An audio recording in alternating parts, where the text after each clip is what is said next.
안녕하세요. 우리 오늘 귀한 손님들이 많이 와 계십니다. 우리 체코의 강요사 마리아 선교사님 와 계시고, 불가리아의 사라 조이신 선교사님, 또 루초 목자님, 또 우리 전요한 전선지 사모님 이렇게 오셔서 함께 예배 보게 하셔서 감사합니다. 자, 오늘 말씀의 제목은 떡 몇 개나 있는지 가서 보라입니다. 말씀은 마가복음 6장 30절에서 56절까지고요. 요절은 38절입니다. 다 같이 한번 요절 말씀을 읽도록 하겠습니다. 시작. 이르시되 너에게 떡 몇 개가 있는지 가서 보라 하시니 알아보고 이르되 떡 5개와 물고기 2마리가 있더이다 하거늘. 하나님 아버지 감사합니다.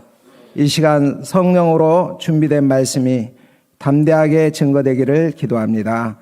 예수님 이름으로 기도합니다. 아멘. 우리가 지난주 말씀에서 예수님께서 12제자들을 둘씩 전도여행 보내신 사건을 배웠습니다. 그 결과 많은 귀신이 쫓겨나고 병이 낫는 기적의 역사가 있었고, 이 소식이 왕궁까지 전해져서 헤롯 왕이 죽은 세례 요한이 다시 살아났다, 이렇게 이야기를 했습니다. 세례 요한의 죽음과 또 부활에 대한 언급은 장차 예수님의 죽음과 부활을 예고한다 하겠습니다. 오늘 말씀은 예수님께서 제자들에게 하나님 나라의 실체가 무엇이고 또 하나님 나라가 어떻게 구현이 되는지, 그 가운데 예수님이 누구신지, 제자들의 역할이 무엇인지를 알려줍니다. 이 시간 성령 하나님께서 우리의 눈을 뜨게 하사 하나님 나라의 비밀을 알게 하시고 주님이 주시는 방향에 순종하는 시간이 되기를 기도합니다. 자, 30절을 우리 보겠습니다. 30절을 다 같이 한번 읽도록 하겠습니다. 시작. 사도들이 예수께 모여 자기들이 행한 것과 가르친 것을 낱낱이 고하니, 전도여행에서 돌아온 제자들이 선교 보고 대회를 가졌습니다. 주님, 우리가 말씀을 전하니까 사람들이 눈물을 흘리며 회개를 했습니다. 그보다 더 기쁘고 신나는 일이 어디에 있겠습니까? 또 예수님, 예수 이름으로 명하노니 더러운 귀신아 나가라. 이렇게 하자 귀신이 나가고 병자에게 손을 얹어 기도해 주니 병이 나았어요. 사람들이 얼마나 놀라고 기뻐하는지. 근데 실은 제가 더 놀랬습니다. 그동안 예수님을 따라다니면서 배운 것이 결코 헛되지 않았어요. 이렇게 제자들은 신이 나서 피곤한 줄도 모르고 주님 앞에 이렇게 선교 보고대회를 했습니다. 이제 그들은 예수님을 따라다니는 일개의 작은 무리가 아닙니다. 예수님처럼 능력 있는 하나님의 사람으로 인정을 받았고 인기도 치솟았습니다. 여기 보면 제자들의 호칭을 뭐라고 나옵니까? 사도들이라고 이렇게 나옵니다. 마가복음에서 이곳에서 딱 한 번 나옵니다. 그 뜻은 보내심을 받은 자들로서 하나님의 대리자, 그리스도의 대리자라는 뜻으로서 그들이 영화롭게 되었다는 것을 의미합니다. 신나 있는 제자들에게 예수님은 어떤 방향 주시죠? 우리 31절을 다 같이 한번 읽도록 하겠습니다. 시작. 시대는 따로 가서 잠깐 쉬어라.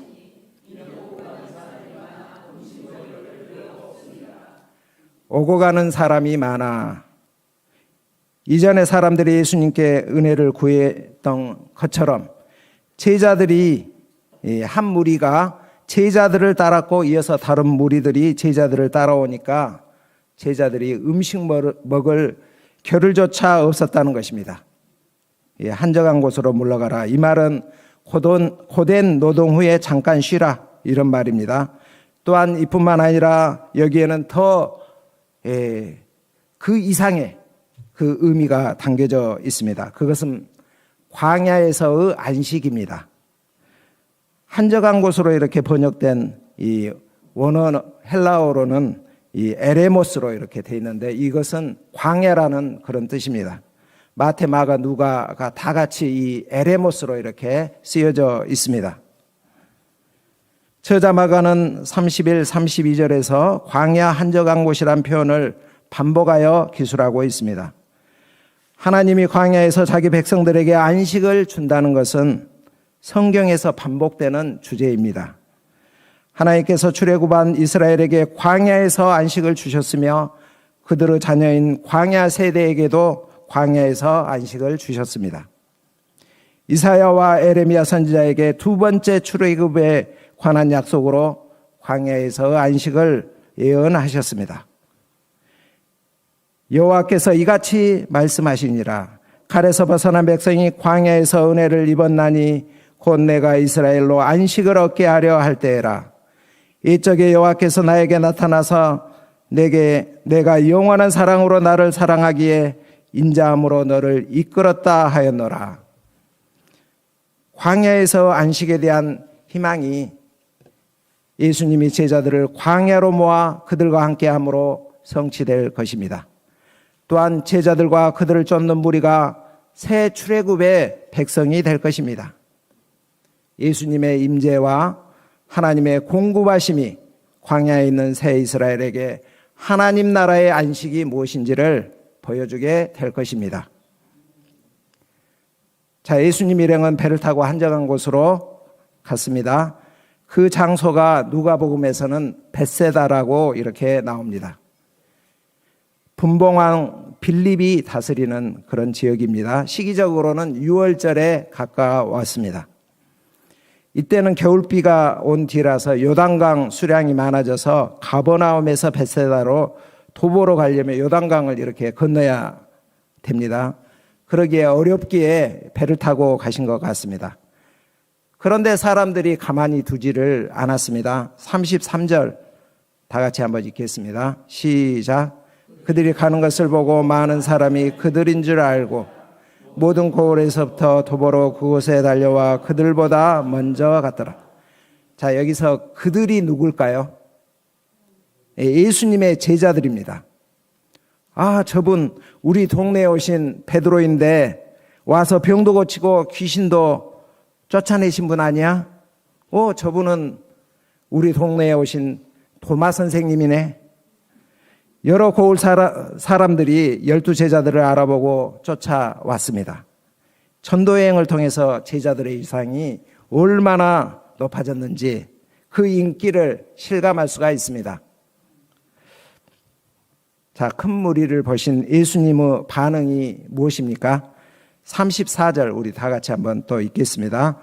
시작. 예수께서 나오사 큰 무리를 보시고 그 목자 없는 양 같음을 인하여 불쌍히 여기사 이에 여러 가지로 가르치시더라. 첫째, 그 목자 없는 양 같음을 보셨습니다. 그 당시 누가 목자 노릇을 해야 하였습니까? 헤롯 왕이 해야 마땅합니다.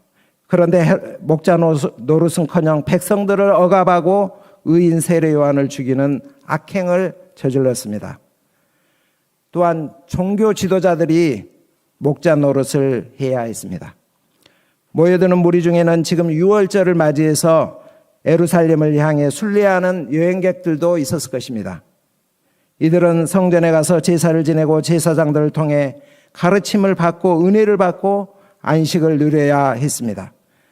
그러나 종교 지도자들은 사꾼 목자로서 백성들을 하나님께로 인도하지 못합니다. 오히려 하나님께서 보내신 자 예수 그리스도를 시기하여 죽이고자 합니다.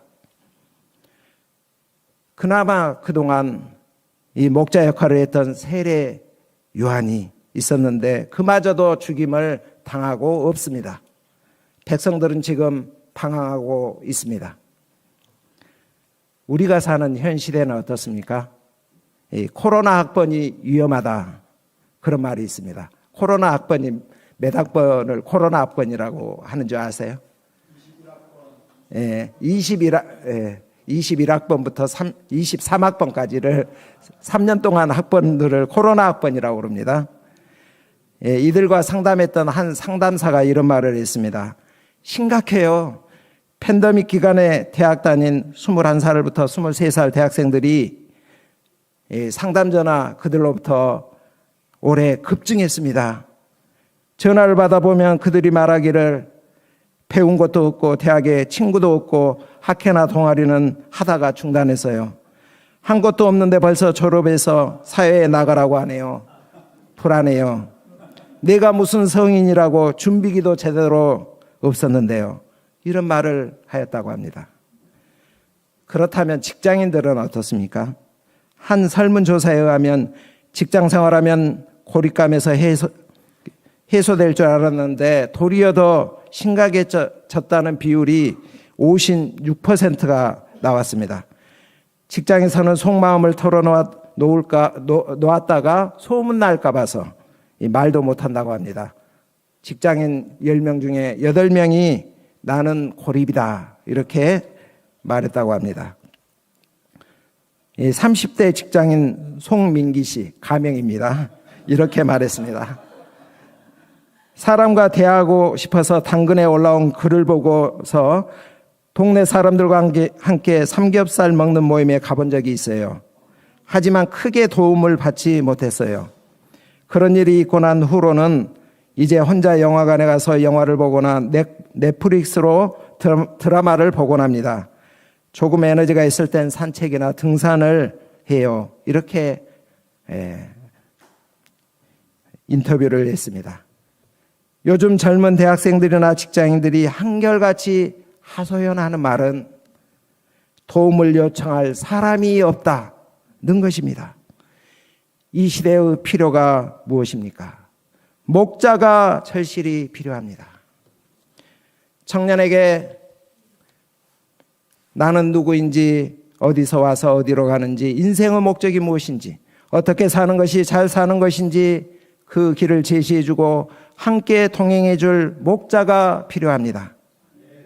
그 목자 역할을 누가 해야 합니까?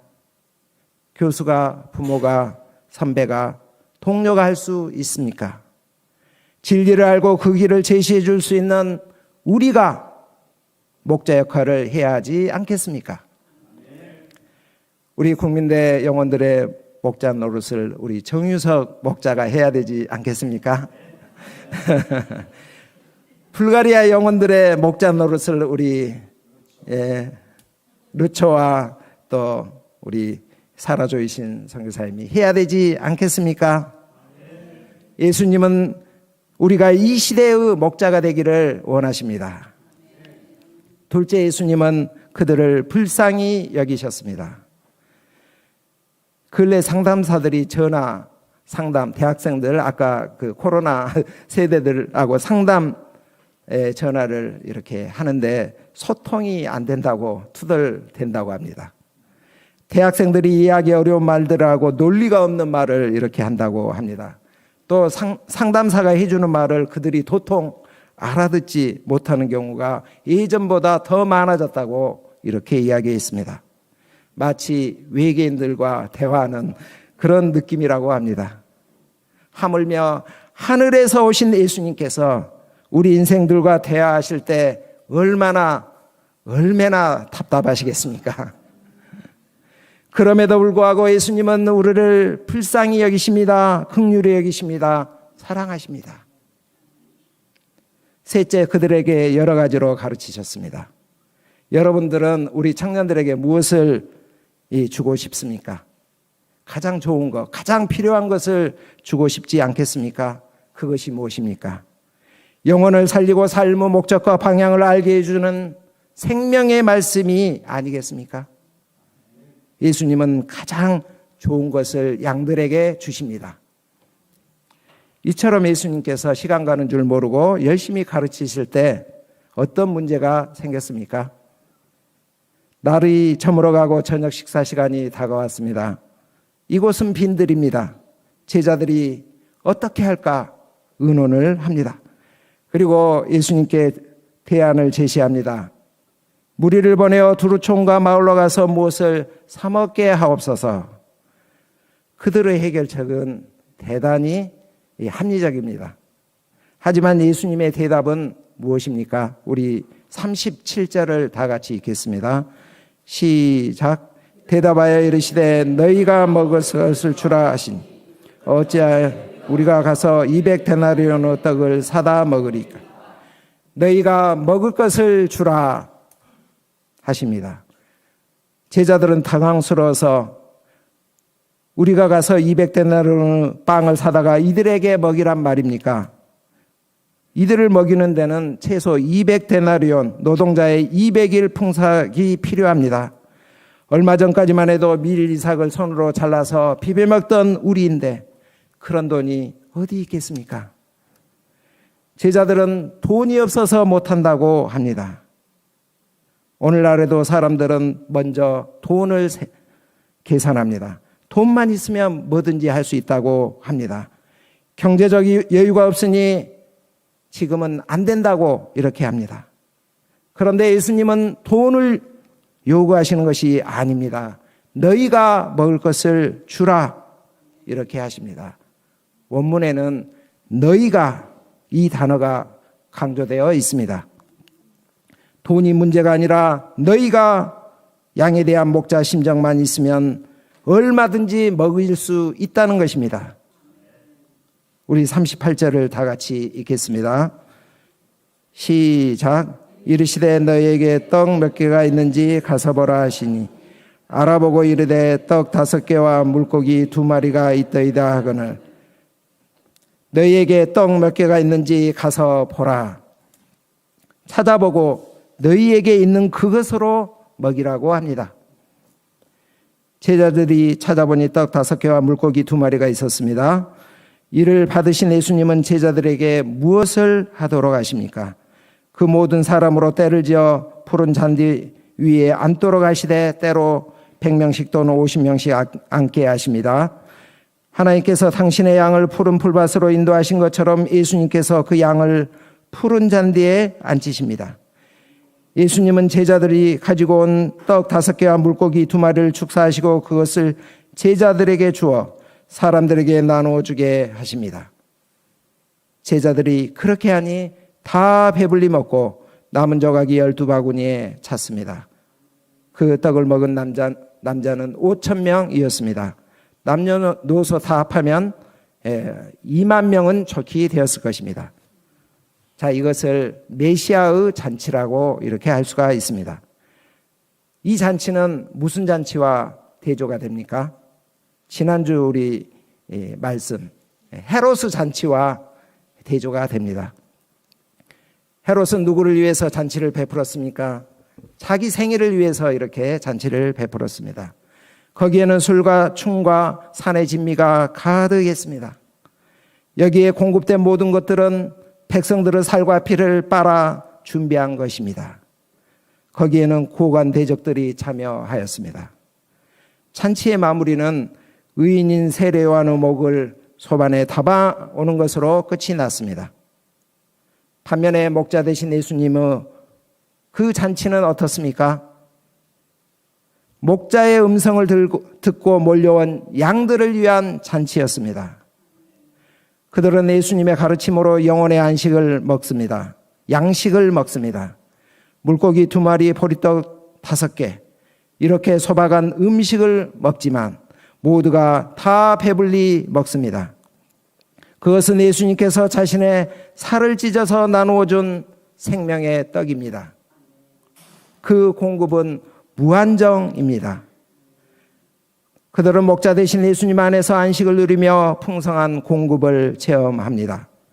시편 23편 1절 여호와는 나의 목자시니 내게 부족함이 없으리로다.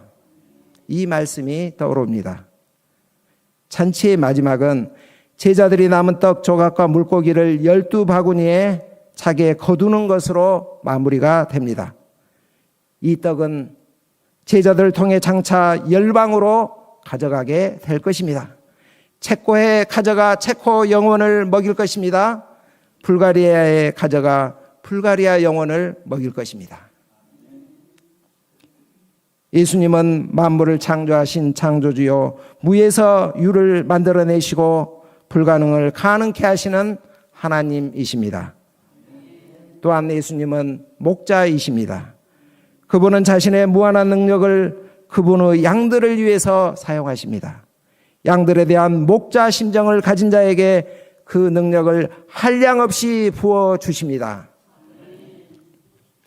이 사건을 통해 예수님은 제자들에게 무엇을 원하시며 훈련하십니까? 첫째, 목자 심정을 가지라고 하십니다. 둘째, 양을 먹이되 제자들이 가지고 있는 것으로 먹이라 이렇게 하십니다.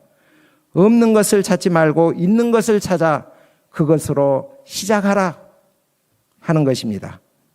셋째, 예수님의 능력을 믿고 예수님의 이름 권세를 사용하라 하시는 것입니다. 요한복음 16장 24절은 이렇게 말합니다. 지금까지는 너희가 내 이름으로 아무것도 구하지 아니하였으나 구하라 그리하면 받으리니 너희 기쁨이 충만하리라. 예수 이름 권세로 무엇이든지 구하면 받습니다.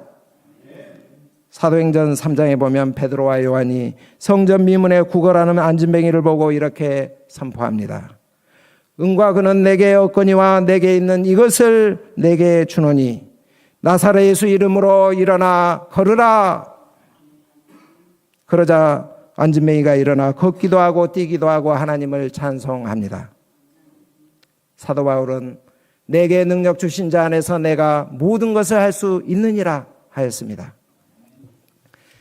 요한복음 21장을 보면 십자가에 달려 죽으신 예수님께서 부활하셔서 갈릴리 해변에서 제자들을 만나시고 자신이 준비한 구운 물고기와 떡으로 제자들을 이 배불리 조반으로 이렇게 먹이시는 내용이 나옵니다. 여기서 먹이셨던 물고기는 오병이어 사건 때 먹이신 물고기와 같은 이 작은 물고기였습니다. 이 장면은 제자들에게 오병이어 사건을 떠오르게 하는 그런 내용이었습니다. 식사 후에 예수님은 제자들에게 특히 베드로에게 물었습니다. 요한의 아들 시몬아, 네가 나를 사랑하느냐? 그리고서 내 양을 먹이라. 이렇게 3번을 반복하였습니다. 예수님은 베드로가 나는 주님을 버리고 도망갔어, 예수님을 배반했어, 이런 생각 털어버리고 이제 예수님이 세상을 떠나가니 네가 앞으로 내 양을 맡아서 먹여줘, 이렇게 부탁하고 있는 것입니다. 마가복음은 박해받는 로마 성도들을 위해서 쓰여진 복음서입니다. 베드로는 얼마 전까지만 해도 로마 성도들과 함께 로마에 있었습니다. 그러다가 생명의 위협을 느끼고서 로마를 떠나가고 있었습니다. 그러다가 주님을 만납니다. 코바디스, 주님 어디로 가시나이까? 그러자 주님은 내가 버린 나의 양 로마 성도들에게 내가 간다, 이렇게 말씀하셨습니다. 이 말에 베드로는 충격을 받고 어떻게 합니까? 회개하고 로마로 다시 돌아갑니다. 그는 로마 성도들을 돌봐다가 붙잡혀 십자가에 거꾸로 매달려 순교를 합니다. 내 양을 먹이라. 그는 주의 부탁을 끝까지 신실하게 감당했습니다. 주님은 우리에게 말씀하십니다. 너희가 먹을 것을 주라. 너희에게 떡 몇 개가 있는지 가서 보라. 한번 따라해 보겠습니다. 너희가 먹을 것을 주라. 너희에게 떡 몇 개가 있는지 가서 보라. 너희가 떡 몇 개가 있는지 가서 보라. 이 주님의 말씀에 우리가 순종하기를 기도합니다. 우리가 양을 먹이기를 기도합니다. 오병이어 사건 후에 예수님은 무엇을 하십니까? 제자들을 재촉하여 앞서 건너편 벳세다로 이렇게 가시게 합니다. 그렇다면 예수님은 왜 이렇게 제자들을 재촉해서 먼저 가게 하시는 걸까요? 요한복음에 보면 이 무리들이 예수님을 왕 삼으려고 했기 때문이라고 나옵니다. 광야에서 식사한 후 무리들의 흥분은 예수님의 사역을 위태롭게 하고 있습니다. 무리들이 제자들과 결탁해서 예왕모를 결성하면, 예왕모가 뭐냐면 예수님을 왕으로 옹립하는 모임, 이렇게 제가 만들어 봤습니다. 예향모를 만든다면 예수님은 참으로 난처하게 될 것입니다. 예수님은 이를 철저히 거부하십니다. 지금 위기입니다. 예수님은 빨리 제자들을 무리로부터 분리시킵니다. 그리고 무리를 해산하십니다. 그리고 기도하시러 산으로 갑니다. 예수님께서 무엇을 위해서 기도하셨을까요? 먼저 자신을 위해서 기도하셨을 것입니다. 쉬운 길을 가라는 마귀의 유혹을 뿌리치고 하나님의 뜻을 따라 자신의 몸을 십자가 죽음에 내어줌으로 자신의 살을 무리에게 생명의 떡으로 주고자 방향을 잡습니다. 제자들을 위해서 기도했을 것입니다. 그들이 예수님이 정치적 메시아가 되기를 바라는 꿈을 버리고 양들의 목자가 되기를 기도했을 것입니다.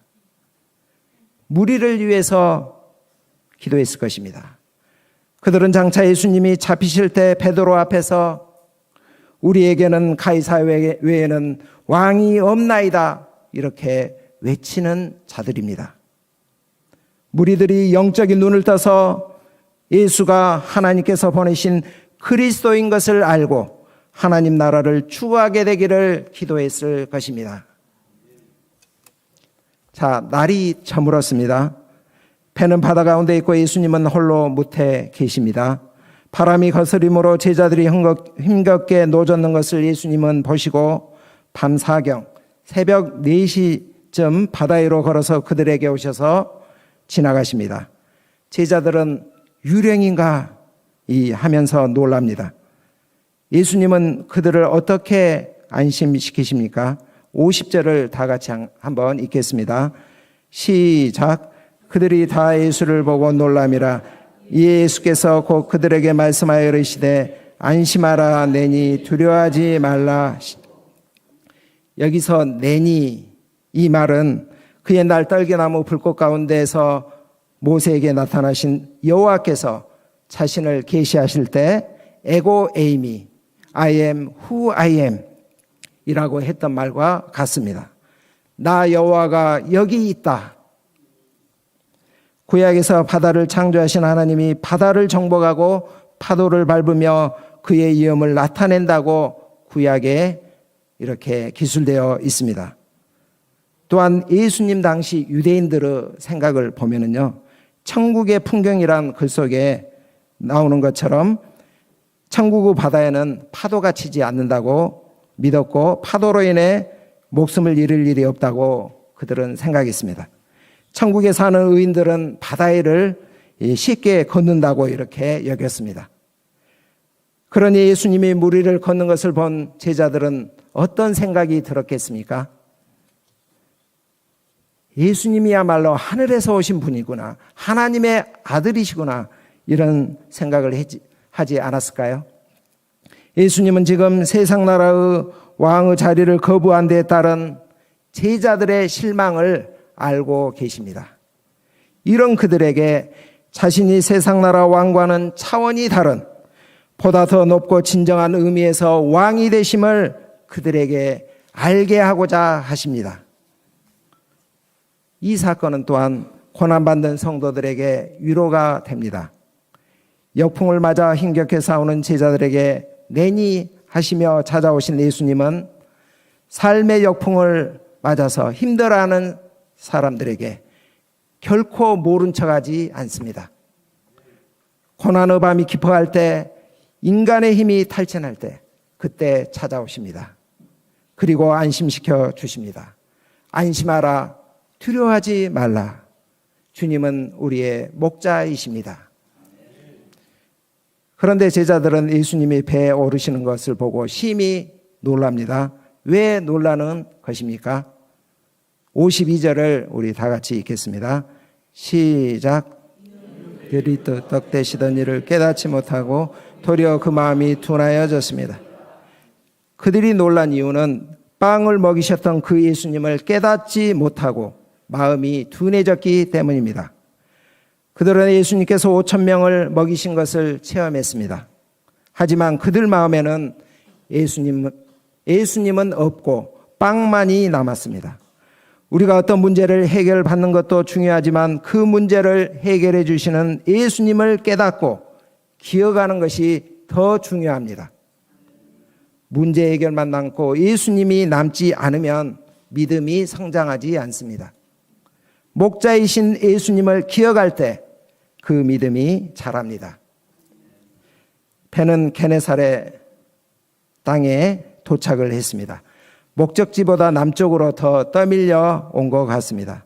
사람들이 예수신 줄 알아보고 몰려듭니다. 많은 병자들이 예수님의 옷가라도 손을 대어 낫고자 간구하니 손을 대는 자는 다 성함을 받았습니다. 이 지역에는 이 믿음이 좋은 사람들이 참 많은 것 같습니다. 자, 말씀을 맺겠습니다.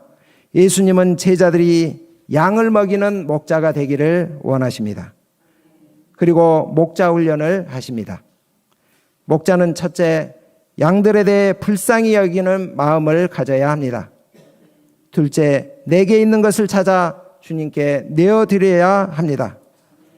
셋째, 내 삶 속에서 일하시는 예수님을 잊지 말아야 합니다. 이 시대의 요구가 무엇입니까? 목자를 요구합니다. 우리가 이 시대의 양들을 내게 있는 그것을 찾아서 먹이는 목자로 살아가기를 기도합니다. 기도하겠습니다. 하나님 아버지 감사합니다. 목자 되신 예수님께서 우리 인생들을 불쌍히 여기시고 자신의 살을 찢어 나누어 주심으로 우리에게 생명을 주시고 풍성함 누리게 하신 것을 감사합니다.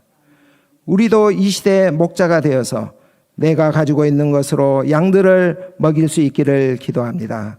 예수님 이름으로 기도합니다. 아멘.